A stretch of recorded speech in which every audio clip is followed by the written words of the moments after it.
মানুষ জীবনে সব সময় চিন্তা করে, ভাবতে থাকে যে তার জীবনে কতই না সমস্যা। তারপরে নিজের আশেপাশে দেখে আর ভাবে যে সবাই কত প্রসন্ন, শুধু আমার জীবনেই সমস্যা আছে। কিন্তু বিষয়টা তা নয়। শুধু প্রত্যেক ব্যক্তিরই নয়, প্রত্যেক প্রাণীরও জীবনে সমস্যা আছে।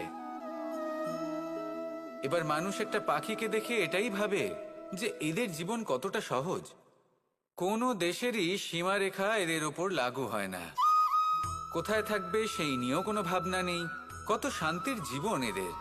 তারপর সে একটা পিঁপড়েকে দেখে আর এটা ভাবে কি অসাধারণ, এদের তো সারা জীবনই মাটির উপরেই অতিবাহিত হয়, খাবারটাও মাটিতেই পেয়ে যায়। কি শান্তির জীবন এদের। কিন্তু যখন কোনো ঝড় আসে তখন সবার আগে সেই পাখির বাসাটাই ঝড়ে ভেঙে যায়।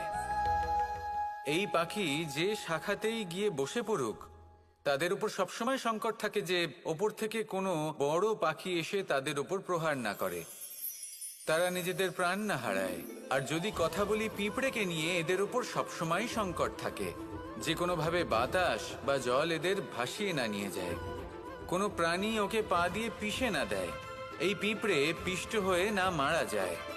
দেখুন, সমস্যা প্রত্যেকের জীবনে রয়েছে।